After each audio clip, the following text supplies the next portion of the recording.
Are you looking for some real earnings examples of sites that are monetized with Journey by Mediavine? If so, you're in luck because this is my month 2 earnings results for my very own site. My name is Casey and I'm the founder of bloggingguide.com. In this video, I'll go through my May 2024 earnings for my site that was onboarded last month into Journey. And in addition to sharing my earnings, RPMs, traffic, stuff like that, I'm also going to show you a few examples of some of the real sites that have been onboarded onto Journey so that you can get a better idea of what the ad settings and ad density looks like. So just a quick overview of the structure and the amount of content on this site. The site has over 500 posts. I did not add any posts in the last month. This site, as you'll see, has had kind of volatile traffic, and I'm still letting it stabilize from that long March update. But all the content is long form content, pretty much the standard content you'd accept to be accepted in the Mediavine. As always, I include original images. Those can be photos that I take myself. Sometimes I use infographics, all of which I create myself. Or occasionally I'll use AI generated images for like the background and do like a text overlay in Canva or something simple like that. But yeah, so all original content, long form, so generally at least 1,000 words per post, and original images. The site is less than 1 year old, so that's exciting, both just to see the growth for me, but also encouraging, or at least it should be for many of you, since uh, I would have assumed sites would need to be a little bit older to be accepted into this first few rounds of Mediavine's Journey program. About 76% of the traffic is basically originating from tier 1 countries. So these are the US, UK, Canada, New Zealand, Australia. These are the countries that tend to have the highest RPMs, and tier 1 traffic is sort of an often cited metric, since while maybe not officially what different ad networks are looking for as a firm cutoff, it generally is a good indicator. You generally want at least 50% from tier 1, and that probably played a role in this site getting accepted, if I had to guess. So this site was hit in the March 2024 Google update, and as you'll see in the traffic in the next section here, it's been an interesting ride. But the site has continued actually to do well despite that. So it's been an interesting one. So here is the Google Search Console data for the last 3 months roughly. And as you can see, right at the beginning of March, there were 2 Google updates, and this site was doing really well before then. It had actually been on a pretty steep upward trend, and then man, it got smacked down. So today, this is from Google's organic search. It only does something like, I don't know, 20, 30 page views a day.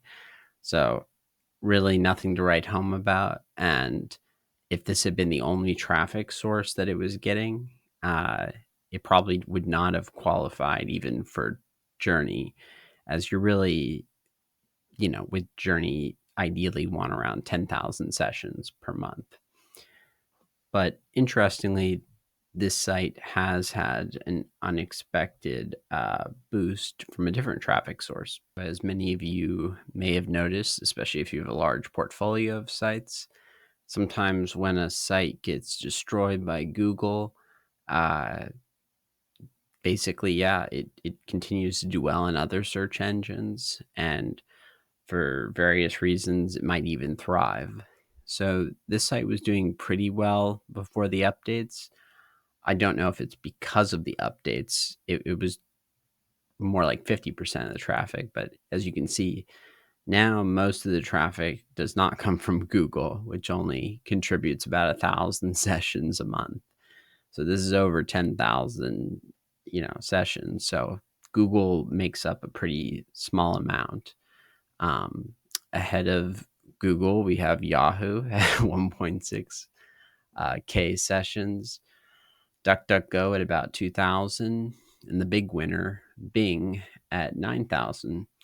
So the nice thing about this is a pretty traditional niche site, if you want to call it that. It's a topic that I was interested in. I generated a lot of posts. Uh, I don't have a ton of, I haven't done any backlink building. Really, it's mostly still long tail uh, search queries that are bringing in traffic, but they're just doing so through other search engines. Um, so, yeah, basically just the traffic from Bing alone uh, already basically gets to the requirements for Mediavine's Journey program. But this is just a good example that even if your site gets clobbered by a Google update, I wouldn't give up on the site right away. That's almost what I did with this one. And like I said, this was the site out of many that are doing about this well that got accepted very early into Grow. So I think that Grow definitely looks at other data too besides the traffic. They're really looking at the data they harness from the you running Grow, which is all the people liking and sharing and commenting on your articles, but also just the amount of first party data you accumulate. So if people are creating Grow accounts, uh, Mediavine's able to accumulate first party data, which is much more valuable than third party data, which is typically what ads are based off of the earnings. So I think they're leveraging that. And that's probably why this site got accepted even before 10,000 sessions. So last month's earning update was a bit boring because technically only one day it was like the last day of April that was counted, and I think it was a partial day. So that was 51 cents. Not that interesting. But basically, yeah, when you get a site onto any new ad network, there's this thing called the ramp up period where basically just to kind of get to your base level of RPMs, the earnings per thousand page views or sessions, you need to give the ad network time to basically uh, acclimate to your traffic, figure out, you know, what type of ads work best on your site, what the engagement levels are, let people bid on it, all these different factors, which a lot of times we don't see because our ad networks take care of that for us. But basically, yeah, your RPMs tend to start really low. Um, so my RPM was like, before it was even on um, Journey, it was like $1 or so on Google AdSense. So that's kind of like not even worth my time. So that's $1 per thousand page views. As you'll see in the next slide, the RPM's gone up, even though the more or less traffic's gone up a little bit, but it's basically stayed the same. But you can see right here, this is how much it made in its first full month or the second month of total earnings. And that's $121.30. So that's pretty cool. No, it's not like some of my huge sites earning tens of thousands a month. But, this is a site that, like I said, relies on Bing traffic. So, as far as I can tell, it's actually probably pretty stable and has a lot of long term potential. I have not been adding posts to this site. So, I'm pretty confident that, this site might be one that could eventually grow and perhaps even be one of the early ones to get into Mediavine, the regular Mediavine from Journey. So this is the earnings dashboard that you'll see once you have a Journey account. It's pretty straightforward. I like it. Some people complain because it's not detailed, and that's totally true. The regular Mediavine account is very detailed, and you can sift data in all sorts of ways. There's like really not much more than this simple screenshot. You can scroll over and see sessions and page views, but short of that, there is much else you can do besides changing what you're comparing in the graph. But as you can see from the graph, the earnings line, which is that purple line per day, toward the beginning, it was like a less than $1 or so, and then you can see it starts to go up. Beginning of the month is like $2. Now it's somewhere between 4 and 5, getting close to at various points as high as 6. So that's pretty good, especially when you look at what's actually driving it. So basically, the sessions have remained pretty constant. They're like right around 500. So that's pretty good. And as you'll see in the next slide, the RPM is also increased. As you can see, my RPM for the month of May was $9.74, so almost $10. Again, it was ramping up a bit during this period, as you can see. It was started below $5 at the very end of April. And I had said that in my last video, I would hope this would about double and get to about 10 at least. So pretty much hit that goalpost. As I said, on AdSense, it was something like $1 at most, 2 as far as the RPM. So that's 5 to 8 or 9x the AdSense rate. So the same site using a lot of the same systems earns a lot more with Mediavine and even with Journey. It's worth noting, if you've watched some of my other videos, you probably noticed usually I have a really high RPM. I mean, this RPM is still trending up, as you can see from the graph. If you exclude the first week or so, the average would probably even be like 12 or 13 dollars. I think this one will get closer to 15, just because normally the first 2 weeks are when a lot of the ramp up takes place, but Grow does not rely on the same data, and it has less because it's not using Google Analytics. So Mediavine had said it might take at least a month, and I believe that they're telling the truth with that. In fact, that might be an underestimation. It might be more like 2 months before they really have enough data, because we're talking about a site that doesn't get a ton of traffic, and is relying purely on what data Mediavine through Grow is collecting. But I mean, this is not a high RPM niche. A lot of my other sites have like a tech angle to them, which significantly skews the RPM up, especially on a few like disproportionately high earning articles. This is not. This is actually what I would consider kind of a low RPM niche, or at least as low as I would probably touch. It's a topic I had some interest in.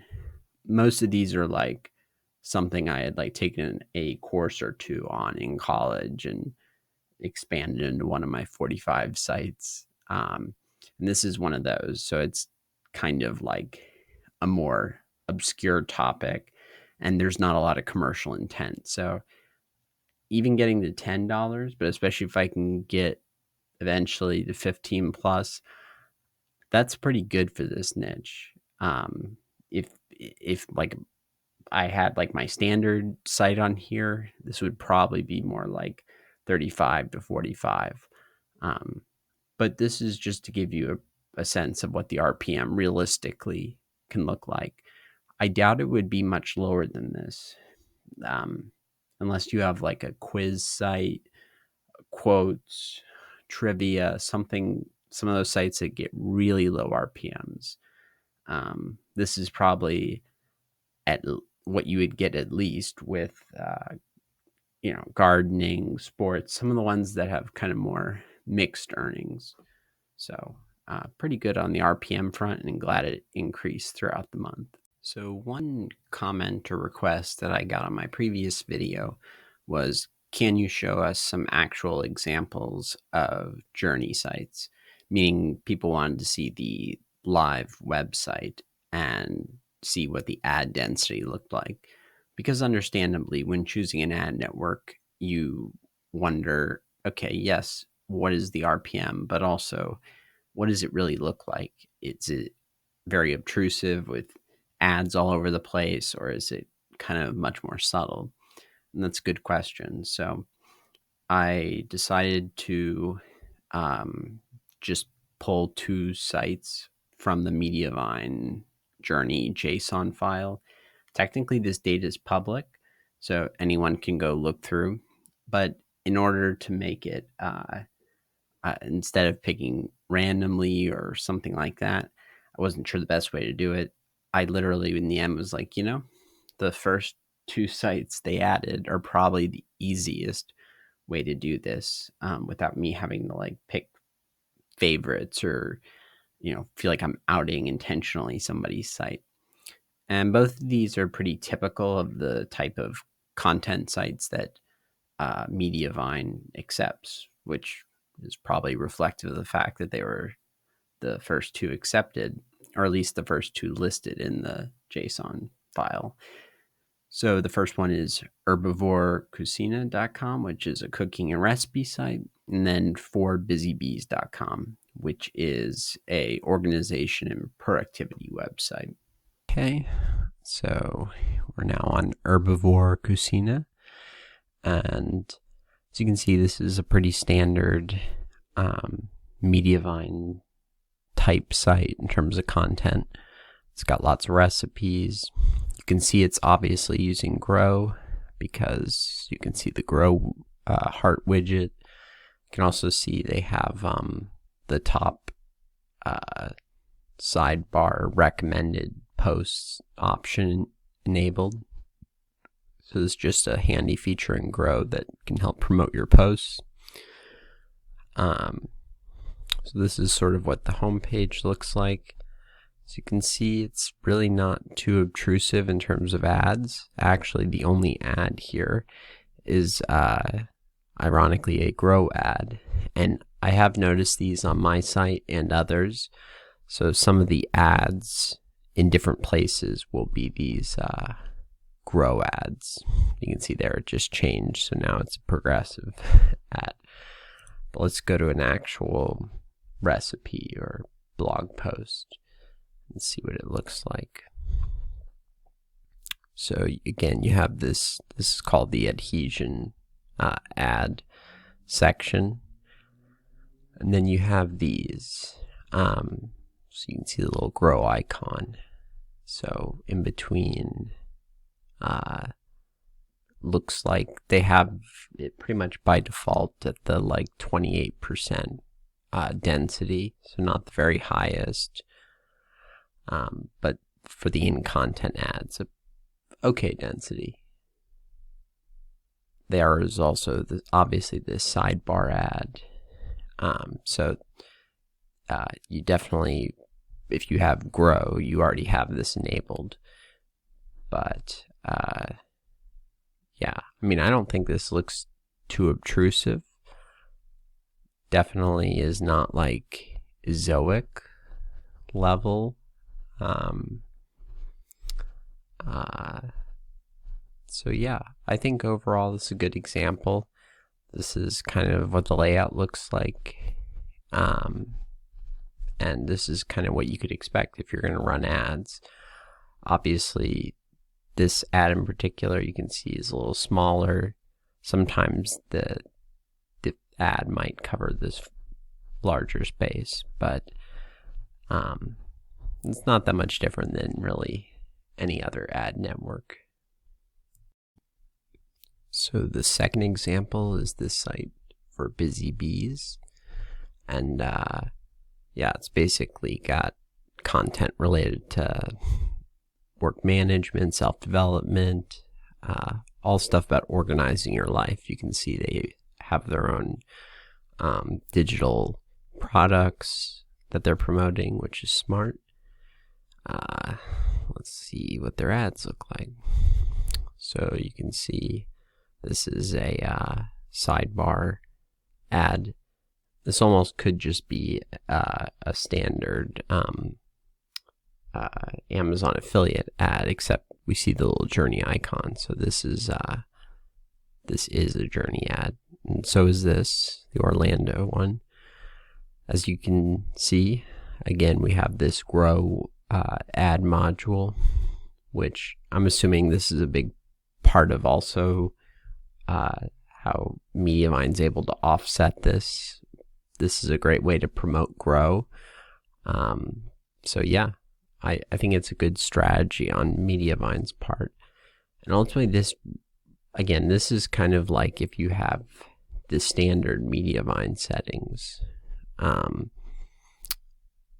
I haven't noticed a lot of, like crazy video settings or anything.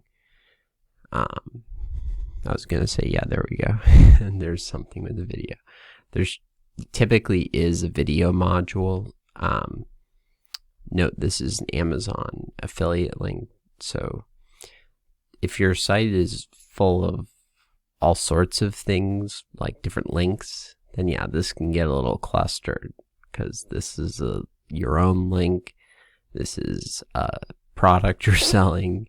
Here we got one ad, another ad, and a video ad, this ad. So it really depends on the type of content you have. As you can see, if it's really lots of text, then it's not too bad, because you're always going to have a sidebar ad. You're going to have an adhesion ad, and somewhere you'll have a video pretty typically, but not always. It's definitely when you have all these like promotional widgets on top of that it feels like maybe it's a little aggressive. But overall, this is I don't think this is that hard to navigate. And I mean, you still see all the products. It's nice that it's not breaking this up. So this is probably still a good trade-off for the person, even though I'm sure they make good money off their digital products. So yeah, this is the second example of what a journey site looks like. Thanks for watching my video covering my Journey by Mediavine case study site. I hope you found some useful insights, and that maybe the two example journey sites that I showed you provided some clarity as to what your site might look like should you choose to use Journey as your ad network. If you want to learn more, you can always just check out bloggingguide.com. On there you can find I have a Substack newsletter by the same name, and you can always just find me on social media at Casey Botticello. If you like this video, be sure to give it a thumbs up and to subscribe to the channel. Thanks, and have a great day.